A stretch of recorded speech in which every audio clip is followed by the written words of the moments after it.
Hi, welcome to Adadada Asathal channel. இன்றைக்கி வீடியோவில் வந்து நம்ம தூதுவளை சட்னி பார்க்க போகிறோம்.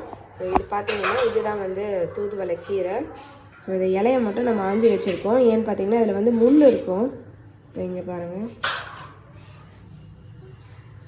நம்ம முள் இருக்கும். ஸோ அதனால் நம்ம இலையை மட்டும்தான் வந்து யூஸ் பண்ணுவோம்.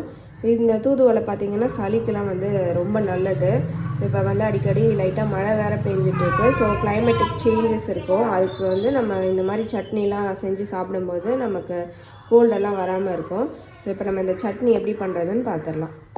இப்போ இந்த சட்னி செய்ய தேவையான பொருள் பார்த்திங்கன்னா தூதுவளை கீரை, அதை வந்து ஆஞ்சி கழுவி வச்சுருக்கேன். அதுக்கப்புறம் கொஞ்சம் வந்து சின்ன வெங்காயம், அதை தோலை உரித்து வச்சுருக்கேன். ஒரு மீடியம் சைஸ் தக்காளியை வந்து கட் பண்ணி வச்சுருக்கேன். ஒரு சின்ன துண்டு வந்து இஞ்சி, அதுக்கப்புறம் வந்து ஒரு கொஞ்சம் தேங்காய், ஒரு பத்த தேங்காயை வந்து சின்ன சின்னதாக கட் பண்ணி வச்சுருக்கேன். இந்த சட்னி செய்ய ஆரம்பிச்சிடலாம். இதில் இதுக்கு வந்து ஸ்டவ்வில் ஒரு கடாய் வச்சுருக்கேன். இப்போ ஸ்டவ்வை வந்து ஆன் பண்ணிடலாம். இதில் வந்து ஒரு 2 டேபிள் ஸ்பூன் போல் எண்ணெய் ஊற்றிக்கலாம். சொல்லலாமா? எண்ணெய் கொஞ்சம் காய்ஞ்சதும் இதில் வந்து கடுகுளுத்தம் பருப்பு சேர்த்துடலாம். இருமா, இப்போ எண்ணெய் காய்ஞ்சிருச்சு. இதில் வந்து நம்ம உளுந்தும் கடலை பருப்பையும் சேர்த்துடலாம். இது வந்து நல்லா கொஞ்சம் ப்ரௌன் ஆகிற வரைக்கும் வறுத்துக்கலாம். இதில் வந்து நம்ம காரத்துக்கு ஏற்ப காஞ்ச மிளகாயமையும் சேர்த்துடலாம்.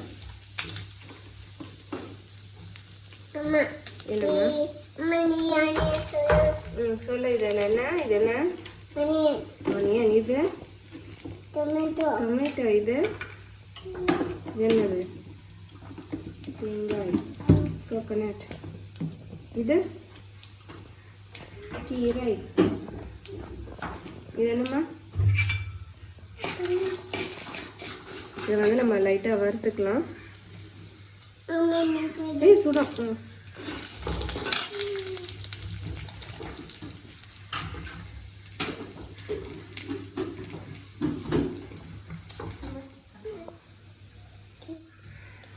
இப்போ இந்த கடலை பருப்பும் உளுந்தும் வந்து வறுபட்டுருச்சு.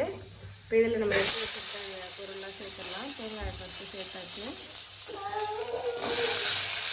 சின்ன வெங்காயம்,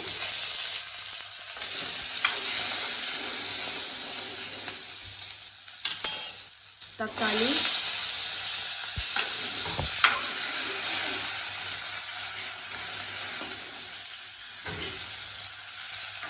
இதெல்லாம் கொஞ்சம் நல்லா வதங்கட்டும். வதங்கினதுக்கப்புறம் நம்ம கீரையை சேர்த்துடலாம். தக்காளியெல்லாம் கொஞ்சம் சாஃப்ட் ஆகட்டும். ஒரு 2 நிமிஷம் வதங்கட்டோம்னா இதெல்லாம் வதங்கிருச்சு. இப்போ நம்ம எடுத்து வச்சுருக்க இந்த முடக்கத்தான் கீரையை வந்து சேர்த்துடலாம். இதெல்லாம் வதங்கிருச்சு. நம்ம அதில் கீரையும் சேர்த்து கீரையும் வதக்கிடலாம்.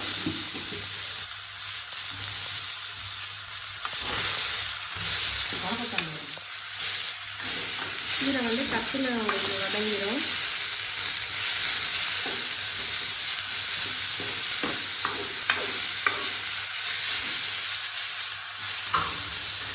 கீரையை போட்டு ஒரு நிமிஷம் வதக்கினா போதும். வந்து நம்ம ஸ்டவ் ஆஃப் பண்ணிடலாம். ஆஃப் பண்ணிவிட்டு இது ஆறுனதுக்கப்புறம் நம்ம அரைச்சிடலாம். இப்போ இதெல்லாம் வந்து நல்லா ஆறிடுச்சு. இதை ஒரு மிக்ஸி ஜாரில் வந்து சேர்த்துடலாம். இப்போ இதை வந்து கொஞ்சமாக தண்ணி ஊற்றி நம்ம அரைச்சிக்கலாம். நமக்கு எப்படி கன்சிஸ்டன்சி வேணுமோ அதுக்கேற்ற மாதிரி.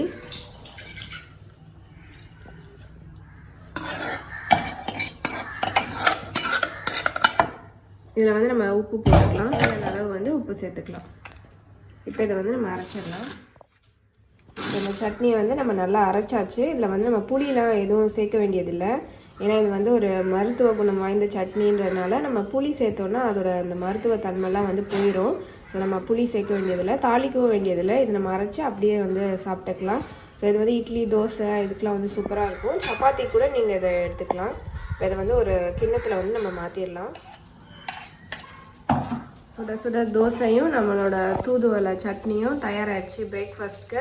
இப்போ இதை நல்லா வந்து ஹெல்த்தியாக காலையிலே சாப்பிட்டு நம்மளோட டேவை வந்து ஆரம்பிச்சிடலாம். இந்த வீடியோ உங்களுக்கு ரொம்ப பிடிச்சிருக்கோன்னு நினைக்கிறேன். நீங்களும் உங்கள் வீட்டில் ட்ரை பண்ணி பார்த்துட்டு உங்களோட ஃபீட்பேக்கை கமெண்ட் பண்ணுங்கள்.